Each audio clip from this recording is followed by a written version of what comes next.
My name is Morgan, and if you sliced my veins open, I'm pretty sure you'd find 10W30 motor oil running through them instead of blood. There is a specific kind of silence that exists inside a 1969 Camaro when you are underneath it, staring up at the undercarriage like it is the ceiling of the Sistine Chapel. It is a holy silence. It smells like solvent, old rubber, and the sharp, metallic tang of rust being ground away to reveal the steel beneath. I love that smell. It smells like honesty. A car engine never lies to you. If a piston is misfiring, it tells you. If a gasket is blown, it bleeds. It doesn't smile at you while stabbing you in the back. My phone, however, was a different story. It buzzed on the metal workbench next to my head, vibrating against a stray socket wrench. The screen lit up the dim garage with a harsh, artificial white light, cutting through the comfortable gloom of late afternoon. I didn't need to look at the caller ID to know who it was, but I slid out from under the chassis on my creeper anyway, wiping my hands on a shop rag that was already more grease than fabric. The screen read, Mother. I stared at it for a long moment, watching the name pulse. My mother, Meredith, didn't call to chat. She called to command. She called to critique. Or, most often, she called to coordinate the logistics of my sister Sienna's life, in which I was expected to be a silent, funding partner. Hey, Silas, I called out, my voice echoing slightly in the high-ceilinged space of our shop, iron and ivory restorations. What time is it? Silas, my business partner and the closest thing I had to a brother, poked his head out from the office. He was a mountain of a man, with a beard that could hide a small bird and hands that could crush an apple but were gentle enough to recalibrate a vintage carburetor. It is 5:30 in the afternoon, Silas grunted, looking at the clock on the wall. Why? You got a hot date? Worse, I said, finally swiping right on the screen. Family dinner. I put the phone to my ear. Hello, Mom. Morgan, my mother's voice clipped through the line, skipping the pleasantries entirely. You're late responding. I texted you 3 times. I was under a car, Mom. I don't check my texts when I'm torquing a suspension bolt. Well, stop whatever you are doing. We need you over here tonight. 7 o'clock sharp. And Morgan? Please, for the love of God, scrub your fingernails. The Kingsmans might drop by later to drop off some paperwork for the venue, and I don't want you looking like you just crawled out of a coal mine. I looked down at my hands. They were stained, yes. There was oil in the ridges of my fingerprints that no amount of orange pumice soap would ever fully remove. My cuticles were rough. My knuckles had small white scars from slipped wrenches and sharp metal edges. They were ugly hands to some, I suppose. But they were hands that had built this business from a single rented bay in a storage unit to the premier restoration shop in Austin. They were hands that had paid off my parents' credit card debt 5 years ago. They were hands that had paid for Sienna's braces, her first car, and a significant chunk of her liberal arts degree. I'll be there, Mom, I said, keeping my voice flat. I'll use the special soap. Good. Don't be late. And wear something neutral. Beige or cream. We're trying to set a tone for the wedding week. She hung up before I could say goodbye. I sat there on the mechanic's creeper for a minute, just breathing in the smell of the garage. The anxiety was already starting to pool in my stomach, a cold, heavy weight. Sienna's wedding to Julian Kingsman was only a week away, and the tension in my family had wound so tight I felt like a fan belt about to snap. Julian was nice enough. He came from old money, the kind of family that had buildings named after them and considered wearing denim on a Sunday to be a moral failing. Sienna, my baby sister, had morphed into a creature I barely recognized over the last year. She had always been the pretty one, the golden child who was protected from the harsh realities of our lower middle-class upbringing. But now, she was obsessed. Obsessed with the aesthetic, with the vibe, with scrubbing away any evidence that the Callaways came from blue-collar roots. You okay, boss? Silas asked, walking over and handing me a bottle of water. Yeah, I lied, standing up and cracking my back. Just pre-game jitters. They want a family meeting. Probably want to go over the seating chart again to make sure I'm not sitting next to anyone important. Silas didn't laugh. He knew how they treated me. You know you don't have to go, right? We have the Keaton project starting tomorrow. You have an excuse. I wish, I said, taking a long drink. If I don't go, I'll never hear the end of it. Plus, I think Dad wants to ask for money again. I heard him muttering about the floral budget last time. Morgan, Silas said, his voice dropping an octave, serious and protective. You are 32 years old. You own half of this town's classic car market. You don't owe them a damn thing. I know, I said, walking toward the bathroom to start the long, painful process of scrubbing my skin raw. But they're family. And it's her wedding. I just have to survive one more week. Then she's Julian's problem. I looked in the cracked mirror above the shop sink. My hair was pulled back in a messy bun, streaks of grease on my forehead. My eyes looked tired. I didn't fit their world. I knew that. But I didn't realize until that night just how far they would go to keep me out of it. My parents' house smelled like vanilla and desperation. It wasn't the house I grew up in. That house had been a cramped, chaotic bungalow with mismatched furniture and a lawn that was mostly crabgrass. This house, a new build in a subdivision that pretended to be upscale, was my mother's stage. Over the last year, as Sienna's engagement to Julian became official, the house had undergone a transformation. Gone were the comfortable, worn recliners. Gone were the family photos where we looked messy or unposed. In their place was the sad beige aesthetic. Everything was cream, oatmeal, white, or a slightly lighter shade of oatmeal. It felt like walking into a catalog that was afraid of color. It felt sterile. It felt fragile. I knocked on the door at exactly 7 o'clock. I was wearing a cream-colored blouse and tailored tan trousers, the closest thing I had to their approved uniform. I had spent 45 minutes in the shower, scrubbing my skin with a stiff-bristled brush until I was pink and stinging. I had cleaned under my nails until they bled slightly. I was as clean as a mechanic could possibly be. My father, Clinton, opened the door. He was wearing a stiff polo shirt tucked into khakis, looking like he was playing a character in a commercial for erectile dysfunction medication. Morgan, he said, nodding. He didn't hug me. He looked past me to the driveway, where my truck was parked. It was a 2018 Ford F-150, reliable, strong, and yes, it had a few dents and some mud on the tires. Did you have to park in the driveway?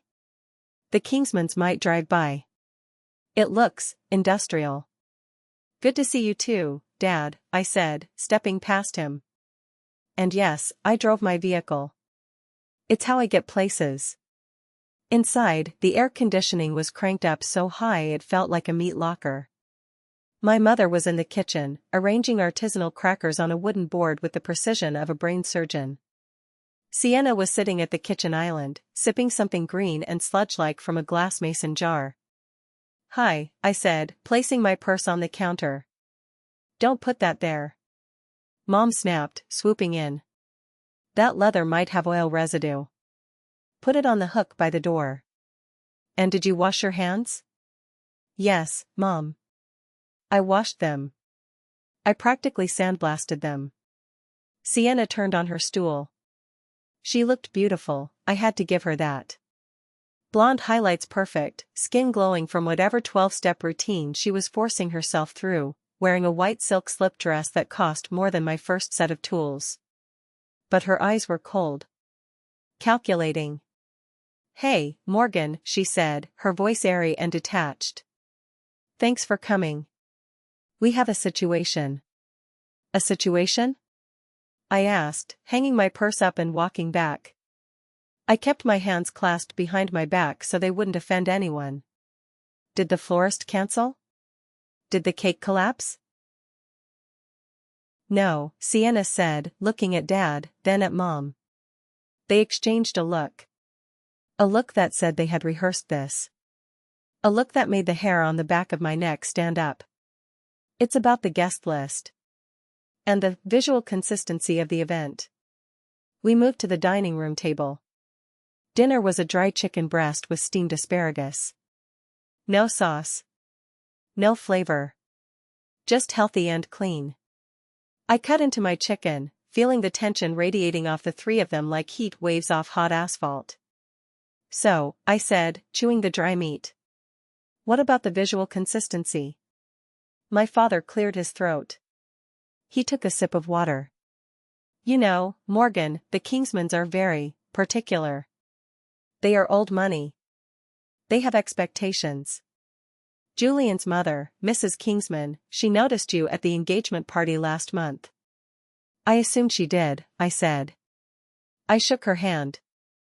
I introduced myself. Right, Sienna interrupted, putting her fork down. That was the problem. She asked me later if you were hired help. Or if you were struggling financially. I froze. Excuse me?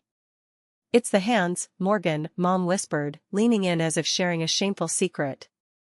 And the way you carry yourself. You walk like a man. You talk loud. You have that shop smell on you, even when you scrub. It clings to your hair. It clings to your skin. I run a successful business, I said, my voice tightening. I make 6 figures, Mom. I probably make more than Julian does right now since he's just starting at his dad's firm. It's not about money. Sienna snapped, losing her airy composure for a second. It's about class. It's about the vibe. You look rough, Morgan. You look like you fix toilets. And in the photos. God, the photos are forever. I can't have you standing next to Julian's sister, who is a ballerina, looking like you're ready to change a tire. I put my knife and fork down. The clatter was loud in the silent, beige room. So, what are you asking me, Sienna?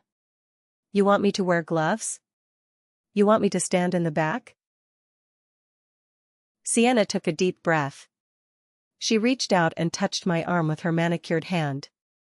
Her touch felt cold. I'm asking you to protect me, she said softly.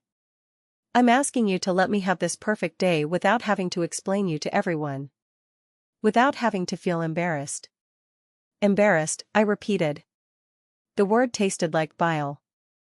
We think it would be best, Dad said, refusing to look me in the eye, staring instead at his steamed asparagus, if you didn't attend the ceremony.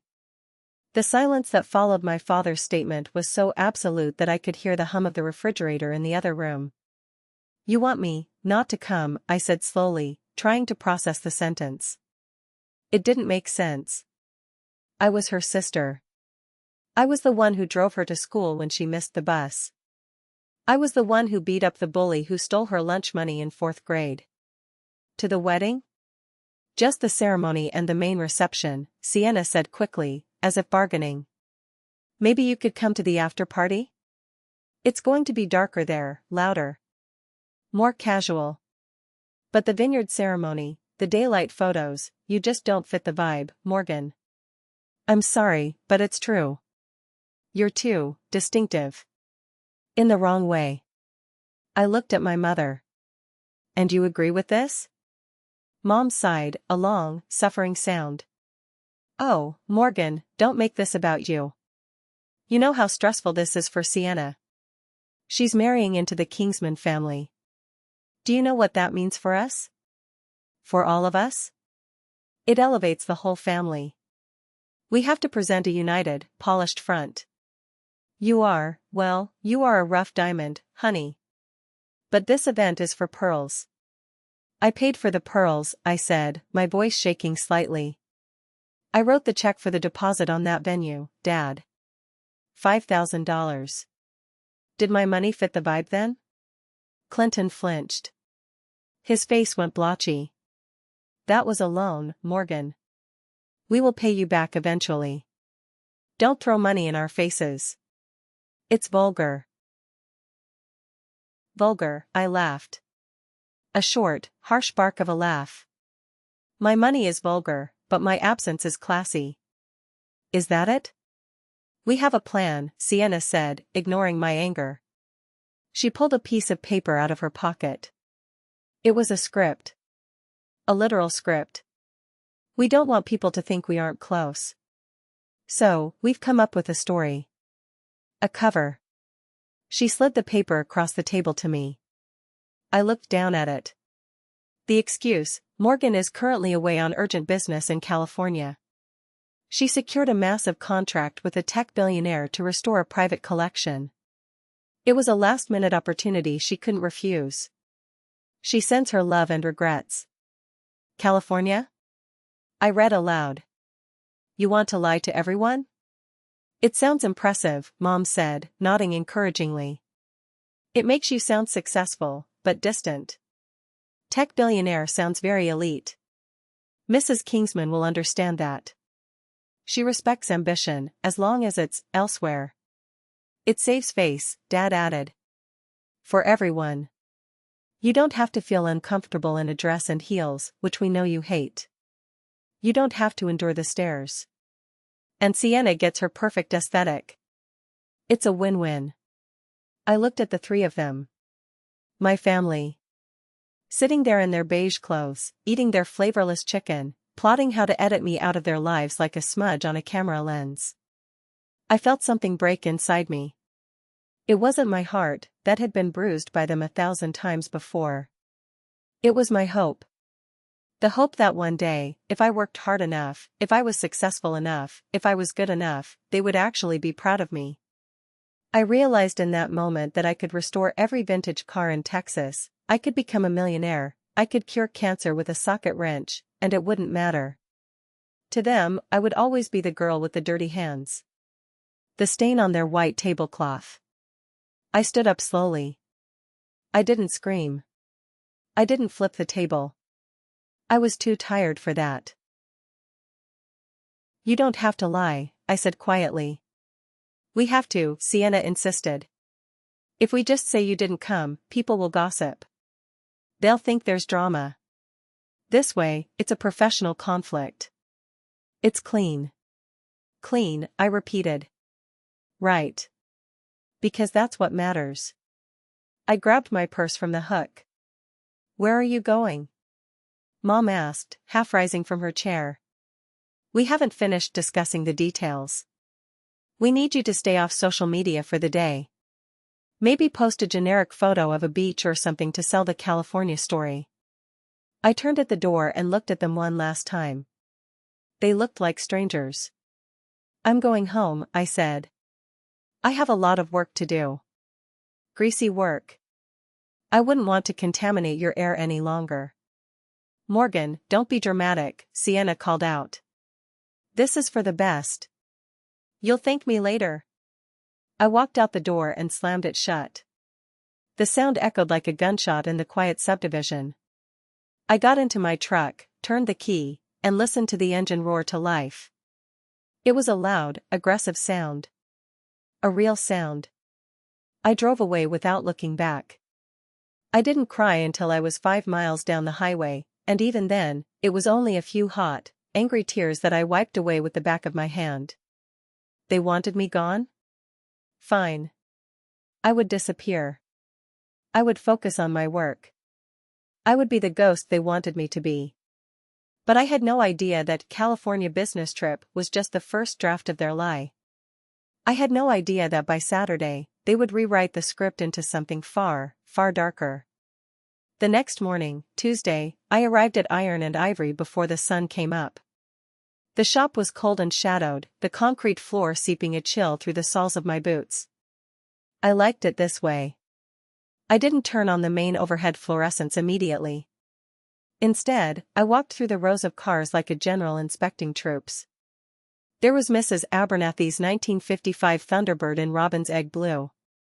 There was the skeletal frame of a Dodge Charger we were rebuilding from the ground up. And then, in the main bay, sat the monsters. Mr. Keaton, a tech mogul who had recently moved to Austin from Silicon Valley, had entrusted us with his crown jewels. A fleet of 6 vintage European sports cars that needed to be detailed and prepped for the Concours d'Elegance show happening the same weekend as the wedding. It was a massive contract. The kind of contract that puts a shop on the map nationally. There was a Jaguar E-Type, a Porsche 356 Speedster, an Aston Martin DB5. Millions of dollars of metal and history sitting under my roof. Okay, I whispered to the Porsche. Just you and me. I threw myself into the work with a manic intensity. I needed to drown out the conversation from the night before. Every time Sienna's voice echoed in my head, "You don't fit the vibe," I grabbed the polisher and attacked a microscopic scratch on the fender. Silas arrived at 8. He took one look at me, the dark circles under my eyes, the tightness of my jaw, and he knew. He didn't say a word. He just brewed a pot of coffee, stronger than usual, and set a cup on my workbench. "They did it, didn't they?" he asked eventually, around noon. We were eating sandwiches on the tailgate of his truck inside the bay. "They uninvited me," I said, chewing on a piece of crust. "Well, politely uninvited me. I'm supposed to be in California. Meeting a tech billionaire." Silas snorted. "Well, Keaton is a tech billionaire. So technically, you are meeting his cars." "Not a total lie." "They are ashamed of me, Silas." Dad looked at me like I was a bacteria sample. Silas clenched his jaw. His hands, massive and scarred, balled into fists. "Your family is blind, Morgan. You built this. You employ 3 people. You fix things they can't even name. They sit in that beige box and worry about what the neighbors think, while you are out here actually living." "It doesn't matter," I said, wiping a crumb off my lip. "I'm done. I blocked their numbers for the week. I don't want to hear about the flowers. I don't want to hear about the rehearsals. I'm just going to work. Mr. Keaton wants these cars perfect by Saturday morning? I'll give him perfection." And I did. Wednesday, Thursday, Friday. I lived at the shop. I slept on the leather couch in the office for 4 hours a night. I ate takeout. I breathed wax fumes and leather conditioner. It was therapy. The rhythmic motion of waxing a hood, wax on, wax off, was hypnotic. It cleared my mind. I focused on the shine. The deep, liquid reflection of the paint. But you can't outrun the internet. Friday night came. The night of the rehearsal dinner. The wedding was less than 24 hours away. I was sitting in the office, feet up on the desk, exhausted. I had just finished the final buff on the Aston Martin. It looked like liquid silver. I pulled out my phone. I had unblocked them, just for a second, out of a morbid curiosity. I shouldn't have done it. It's like picking a scab. You know it's going to bleed, but you do it anyway. I opened Instagram. And there they were. The algorithm knew exactly what to show me. The first post on my feed was from Sienna. It was a carousel of photos from the rehearsal dinner. The venue was stunning, a rustic chic barn with fairy lights draped everywhere, long farm tables set with white linens and eucalyptus garlands. Everyone looked beautiful. Julian looked dashing in a navy suit. My parents looked regal, holding champagne flutes, laughing at something Julian's father was saying. And then I saw the caption. "So grateful for 2 families becoming one tonight. The love in this room is overwhelming. My heart is full, even though a piece of it is missing. Missing those who couldn't be with us to share this special moment. We feel your spirit here." I scrolled to the next photo. It was a picture of my parents, looking somber, standing next to an empty chair at the head table. The chair had a single white rose on it. I frowned. That was weird. A California business trip usually didn't warrant a memorial-style empty chair with a single white rose. That was the kind of thing you did for a deceased grandparent, or a soldier deployed overseas. Not for a sister who was supposedly negotiating a contract 3 states over. I clicked on the comments. "So beautiful, Sienna. Praying for your family," wrote one of her sorority sisters. "Sending love. So tragic that she's missing this," wrote another. "She would be so proud of you." Would be? The grammar struck me as odd. She would be proud. Not she is proud. I felt a prickle of unease crawl up my spine. I went to my cousin Tessa's profile. Tessa was the only one in the extended family I really tolerated. She was a bit of a gossip, but she had a good heart. She hadn't posted anything yet. I went back to Sienna's post. I zoomed in on the empty chair. It felt performative. It felt like they were milking my absence for sympathy points. Look at the poor bride, her sister chose money over family, but she's so gracious she saved her a seat. That had to be the angle. My phone buzzed. A text from Mom. The dinner is lovely. Everyone is asking about you. We told them the California story. Mrs. Kingsman is very impressed. She said it shows grit. See? We told you it was for the best. Stay off Facebook, please. We don't want anyone seeing you check in at a burger joint in Austin. I didn't reply. I just stared at the message. Mrs. Kingsman is impressed. That was all that mattered to them. The approval of a woman they barely knew. I felt a wave of nausea. I wasn't just excluded, I was being erased. They were rewriting the narrative of my life in real time to fit their social climbing ladder. I tossed the phone onto the desk. It landed with a heavy thud. Screw them, I said to the empty office. I walked back out into the garage. The silence was back, but it didn't feel holy anymore. It felt lonely. I looked at the Aston Martin. It was perfect. Flawless. Cold. I realized then that I had no one. Silas had gone home to his wife and kids.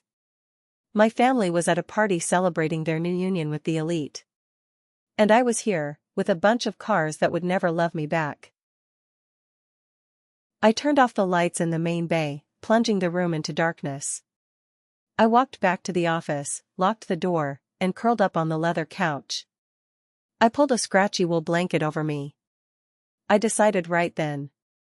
Tomorrow, Saturday, I would finish the job. I would hand the keys over to Mr. Keaton. I would take my check. And then I would go home, order a pizza, and watch a movie. I wouldn't think about the wedding. I wouldn't check my phone. I would be the ghost they wanted. I set my alarm for 5 a.m.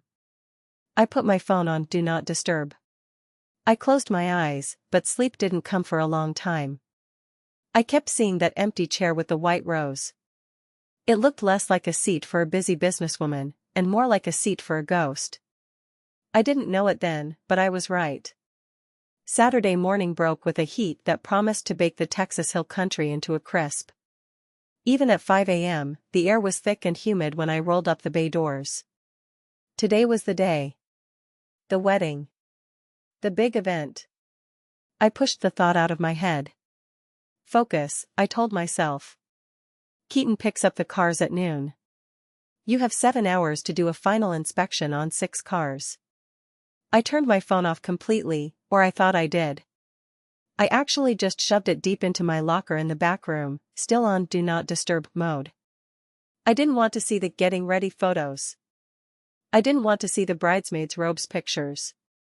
I needed to be in a bubble. I put on my favorite playlist, classic rock, heavy on the Led Zeppelin, and got to work. The morning was a blur of microfiber cloths, tire shine, and glass cleaner. I moved like a dancer around the vehicles. I checked the oil levels. I checked the tire pressure. I dusted the dashboards with a soft bristled brush. By 9 a.m., Silas arrived.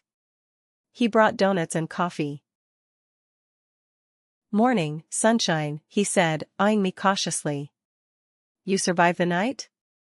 I thrived, I said, grabbing a glazed donut. I wiped a smudge of wax off my cheek. Look at them, Silas. They are masterpieces. We stood back and admired the row of cars. They gleamed under the harsh shop lights. So, Silas said, leaning against the doorframe. Today's the day. Yep. You sure you don't want to? I don't know, drive by? Throw a balloon filled with paint at the bride? I laughed, but it was a weak sound. No. I'm taking the high road. The very lonely, grease-stained high road. Mom texted last night. Said Mrs. Kingsman was impressed by my business trip. They're selling the lie, and people are buying it. It's fine.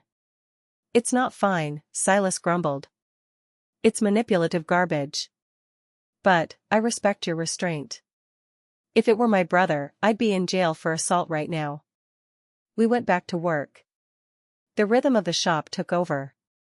The hiss of the air compressor. The clank of tools. It was comforting. It was my world. A world where things made sense. At 10:30 a.m., I decided to take a real break. I was sweaty, my back ached, and I needed to hydrate. I'm going to check my messages, I told Silas, walking toward the locker room. Just to make sure Keaton isn't running early. Don't check Instagram, Silas warned. I won't. Just texts. I walked into the cool, quiet locker room. I opened my locker door. My phone was sitting there on the top shelf, face down. I picked it up. I tapped the screen. It didn't wake up immediately. It lagged. That was weird. My phone was new. Then, the screen lit up. And it kept lighting up. Notifications began to cascade down the screen like a waterfall. A digital avalanche. 22 missed calls. 47 new text messages. 15 voicemails. 99 plus Instagram notifications. My heart stopped. My first thought was, accident. Someone got hurt. Mom? Dad? Did the wedding venue catch fire? I unlocked the phone, my thumb trembling slightly.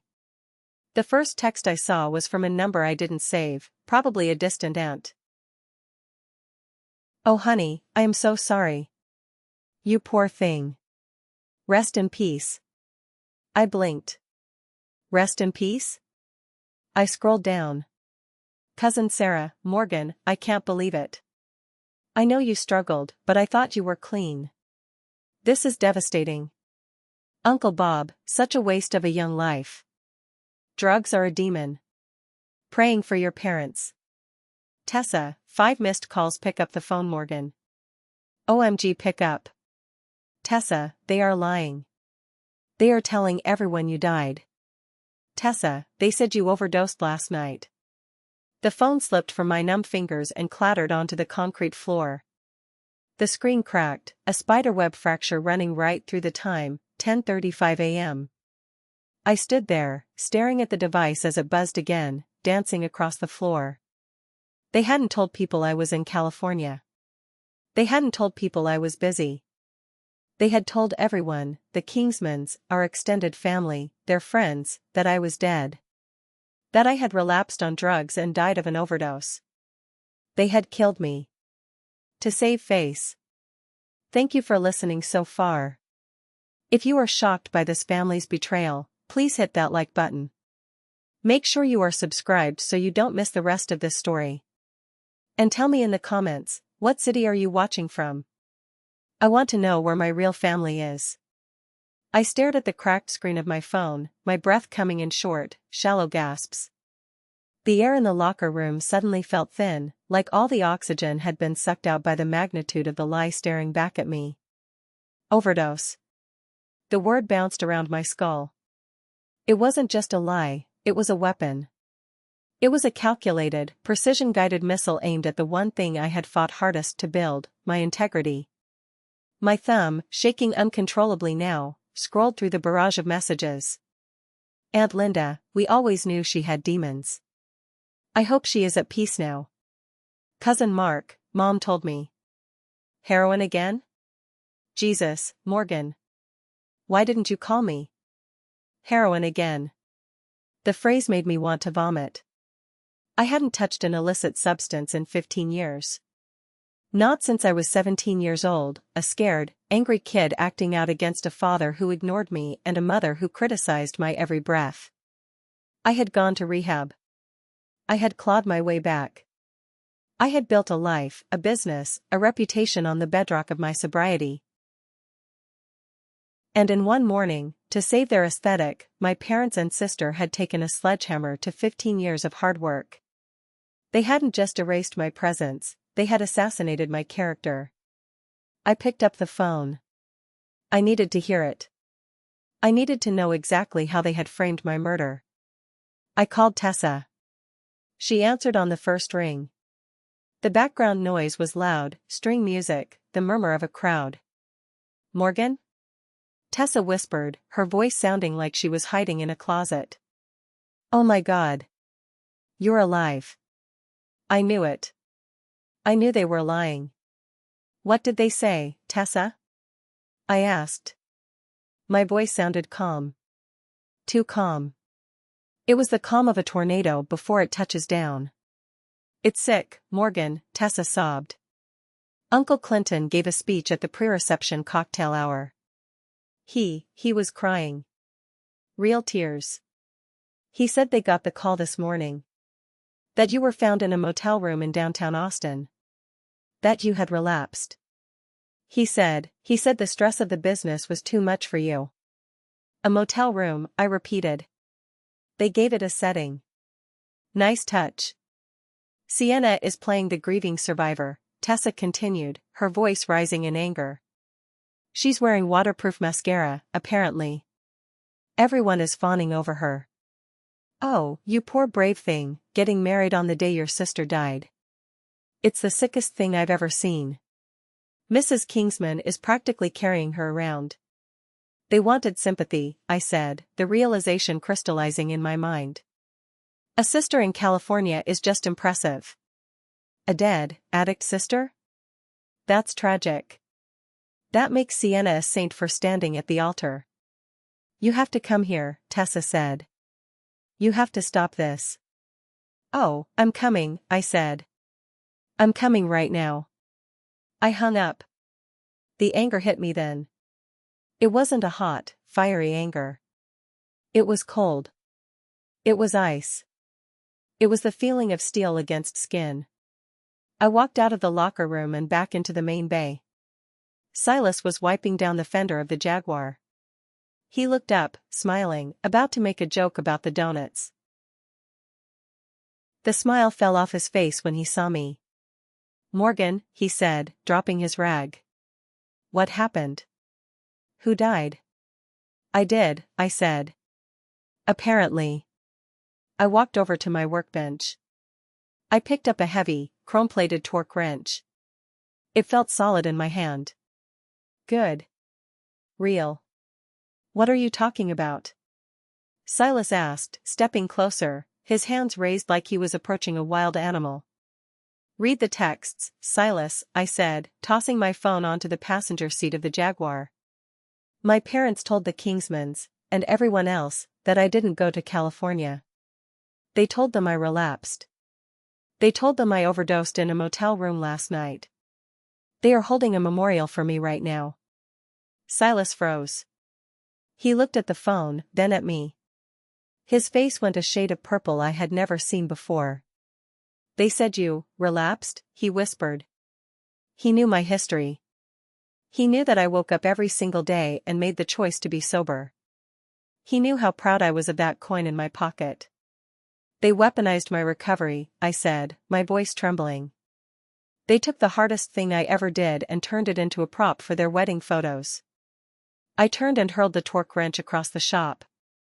It spun through the air and smashed into the far concrete wall with a deafening clang, chipping the cinder block. "I am going to kill them," I screamed. The dam broke. I kicked a metal trash can, sending it skittering across the floor, spilling oil-soaked rags everywhere. I paid for her dress. I paid for the venue. And they bury me? They bury me as a junkie? Silas moved fast. He grabbed me by the shoulders. He was strong, immovable. "Breathe," he commanded. "Breathe, Morgan."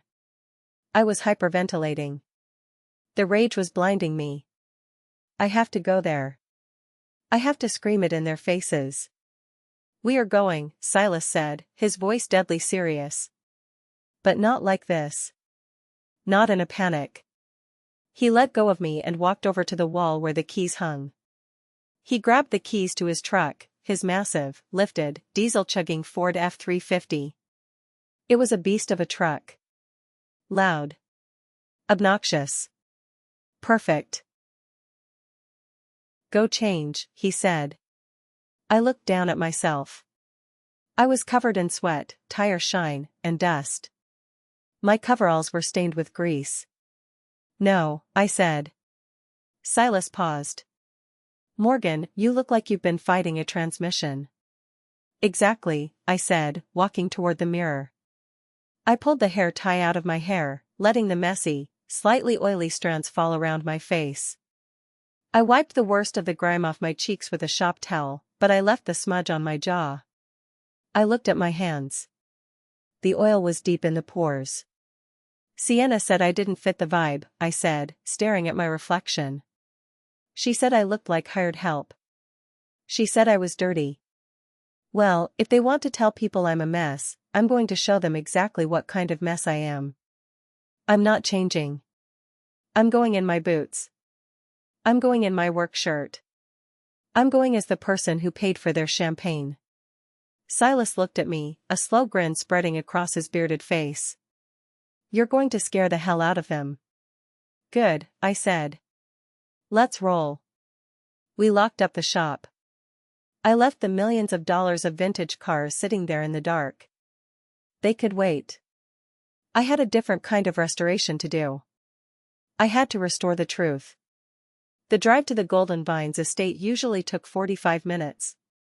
Silas made it in 30. We roared down the highway, the diesel engine of the F-350 humming a deep, aggressive baritone.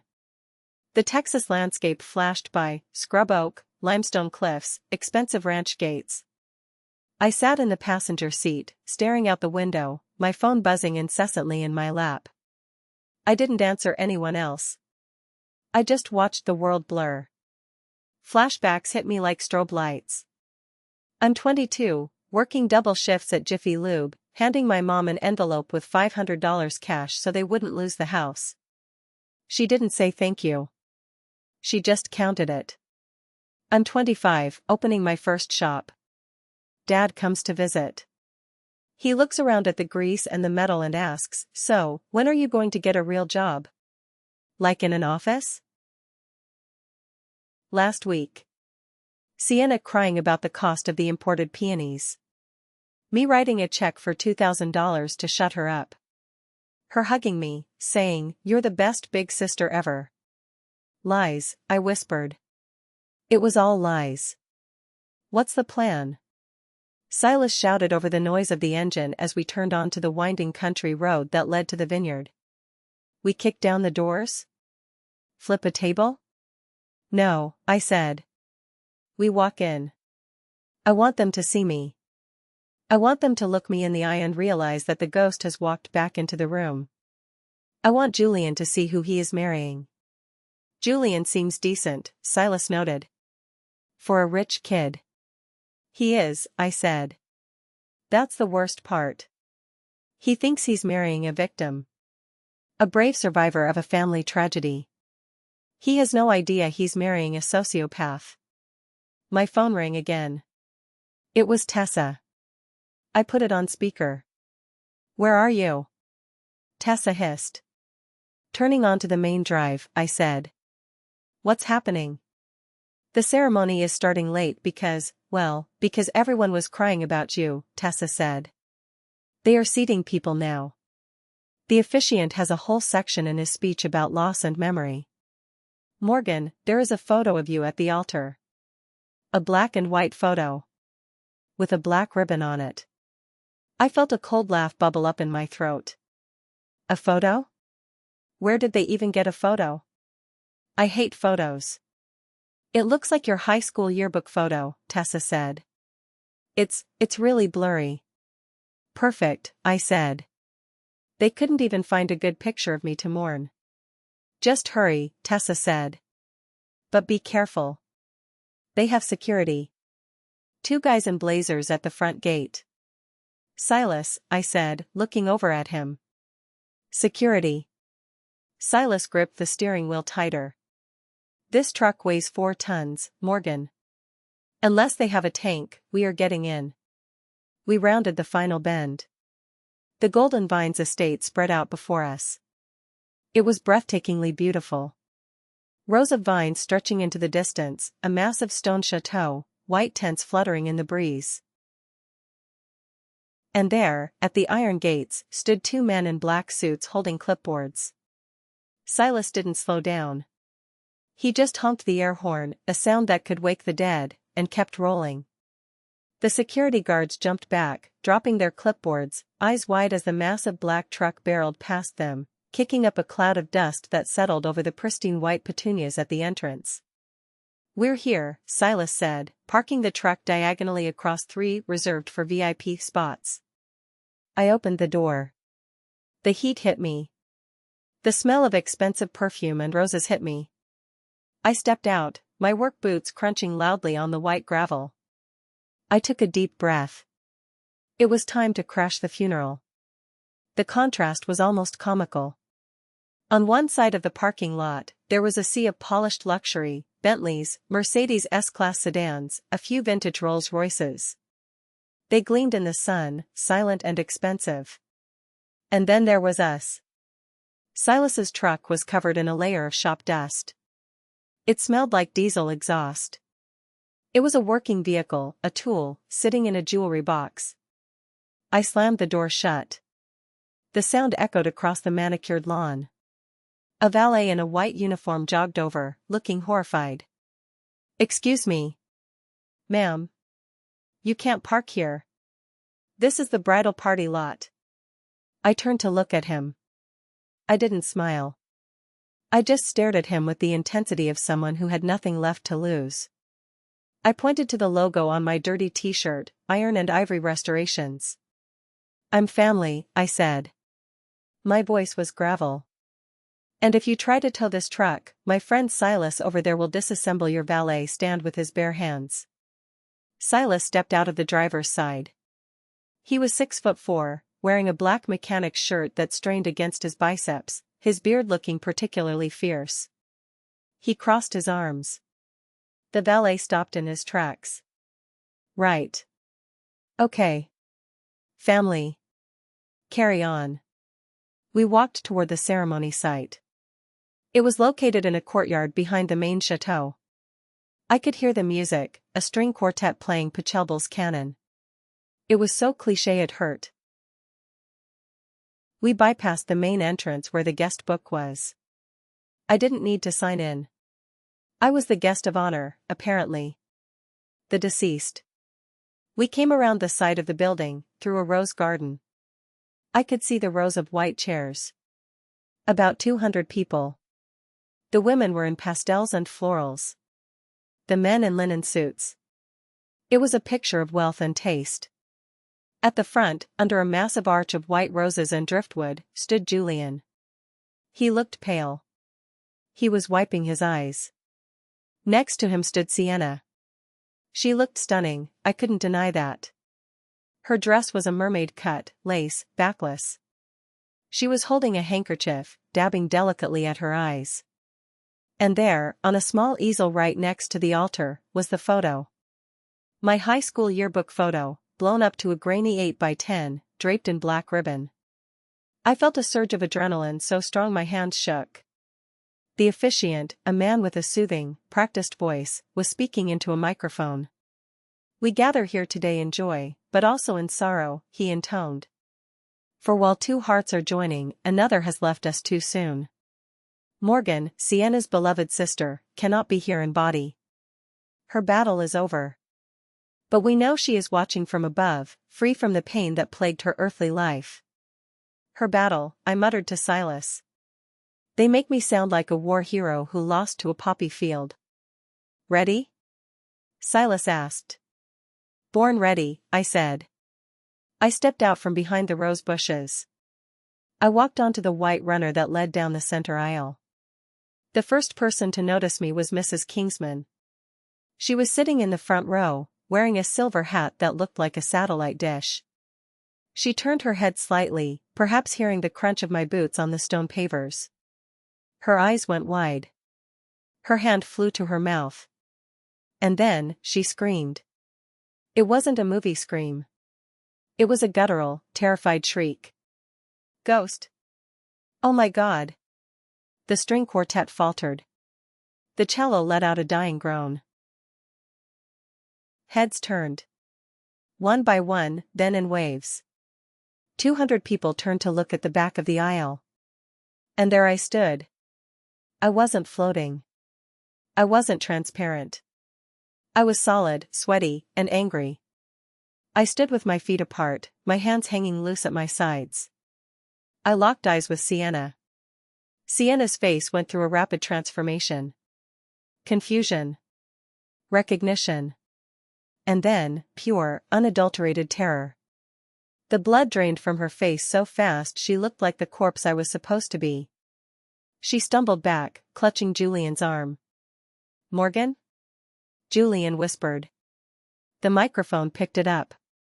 His voice boomed across the courtyard. Morgan? I'm not a ghost, Julian, I said. I didn't need a microphone. I projected my voice the way I shouted over revving engines in the shop. And I'm not high. A murmur rippled through the crowd. She's alive? I thought she overdosed? Is this a prank? My father, Clinton, jumped up from his seat. Security.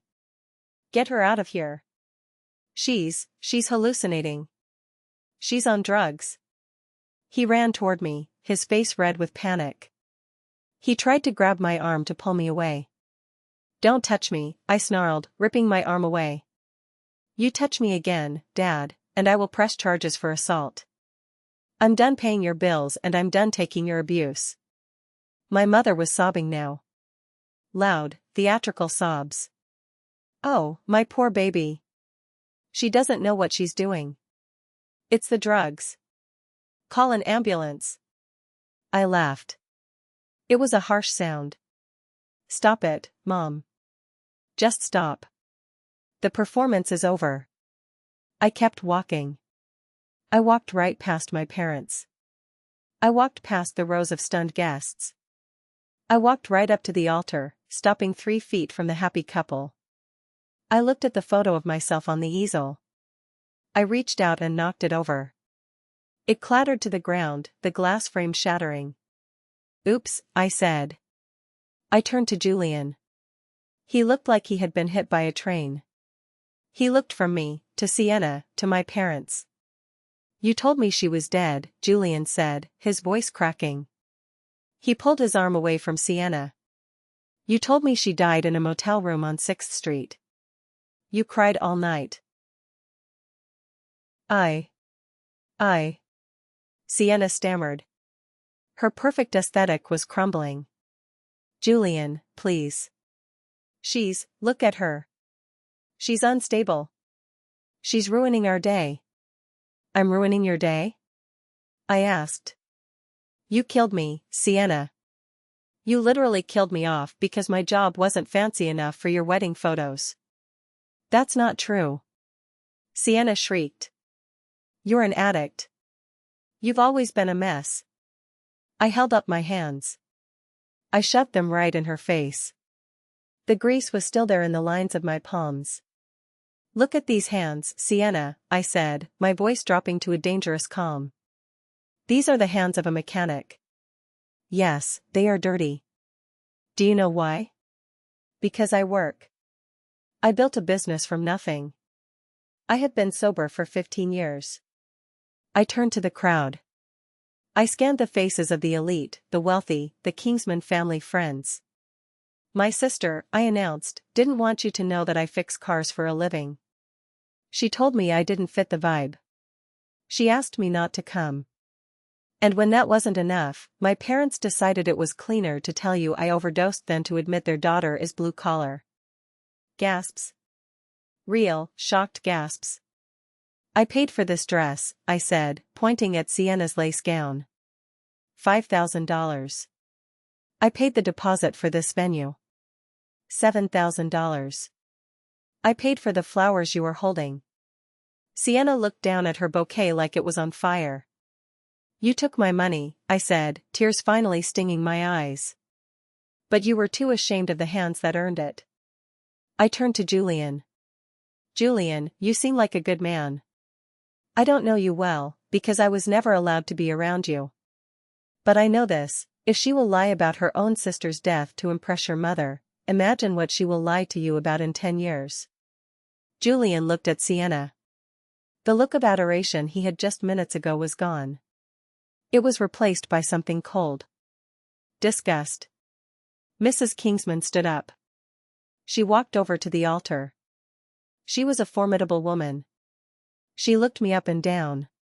She looked at my dirty boots. She looked at my grease-stained shirt. Then she looked at my mother. Meredith, Mrs. Kingsman said, her voice like a whip. You told me your daughter was a tragedy. You told me she was a burden. She is. Mom wailed. Look at her. She's a mechanic. She is a business owner, Mrs. Kingsman corrected. And she appears to be the only honest person in your family. Mrs. Kingsman turned to her son. Julian. We are leaving. Mother. Julian started. Now, Mrs. Kingsman said. I will not have my family associated with people who fake deaths for social clout. It is grotesque. Julian looked at Sienna one last time. Sienna reached for him. Baby, please. It was just a little white lie. It got out of hand. A white lie. Julian laughed, a broken sound. You let me write a eulogy, Sienna. I wrote a eulogy for your sister. While she was waxing cars 10 miles away. He took off his boutonniere, a white rose, and dropped it on the ground next to my shattered photo. I'm done, Julian said. The chaos that followed was absolute. It wasn't a slow dissolve, it was an implosion. Julian walked down the aisle, past the stunned guests, and didn't look back. His parents followed him. Then his groomsmen. Then, slowly, the guests began to stand up and leave. Nobody wants to stay at a wedding where the groom just walked out and the dead sister just walked in. Sienna collapsed onto the altar steps, weeping into her tulle skirt. It was a true, ugly cry this time. Her makeup was running in black streaks down her face. My father was sitting on a chair, head in his hands. My mother was standing over him, screeching at anyone who would listen that I was crazy, that I had ruined everything. I stood there for a moment, watching the empire of lies crumble. I felt light. The weight of their expectations, the weight of their shame, it was all gone. Silas walked up to me. He put a heavy hand on my shoulder. You okay, boss? Yeah, I said. I think I am. I walked over to Sienna. She looked up at me, her eyes filled with hate. I hate you, she hissed. You ruined my life. You are just jealous trash. I didn't ruin your life, Sienna, I said calmly. I just turned on the lights. You're the one who decorated the room with lies. I looked at my parents. My mom stopped screaming when she saw me looking at her. Don't call me, I said. Don't text me. Don't ask me for money. I am officially dead to you. You got your wish. Enjoy the silence. I turned around and walked back down the aisle. The few remaining guests parted from me like I was Moses parting the Red Sea. Some of them looked at me with fear, others with a strange sort of respect. I walked out of the rose garden, past the shocked valets, and climbed back into Silas's truck. Let's go get a burger, I said. I'm starving. 3 months later. The Texas sun was hot, but the air inside Iron and Ivory Restorations was cool and smelled of success. I was finalizing the invoice for Mr. Keaton. He had been so impressed with the work on his fleet that he had referred 3 other collectors to us. We were booked out for the next year. I had to hire 2 new mechanics just to keep up. My phone buzzed on the desk. I glanced at it. Blocked number. I knew who it was. It was Dad. Or maybe Mom. They called from different numbers sometimes, trying to get through. I heard through Tessa that the fallout had been nuclear. Julian had sued Sienna for the cost of the ring and the deposits he had paid. The Kingsmans had blacklisted my parents from the country club. My parents were drowning in debt from the wedding that never happened. They had lost their aesthetic house and moved into a rental apartment. Sienna was single, living with them, and working as a receptionist at a dental office. Apparently, her influencer career didn't survive the scandal of faking a sister's death. I didn't pick up the phone. I never picked up anymore. I looked down at my hands. I had just finished rebuilding a carburetor, so they were stained with gas and oil. I used to hate these stains. I used to scrub them until I bled, trying to wash away the evidence of who I was. Now I looked at them and I saw freedom. I saw power. I saw the truth. "Hey Morgan!" Silas yelled from the bay. "The Keaton delivery truck is here." "Coming." I yelled back. I grabbed my shop rag, wiped the worst of the grease off, and walked out into the light. I didn't fit their vibe. I never would. And thank God for that. My family calls me the villain for not staying dead and letting the wedding finish. They say I could have cleared it up the next day. So, was I the asshole for walking into that ceremony, or did they deserve to see a ghost? Let me know in the comments. And if you enjoyed this story of revenge and resurrection, make sure to hit that like button, it helps the channel more than you know. And subscribe if you want to be here for the next family drama update. Thanks for watching.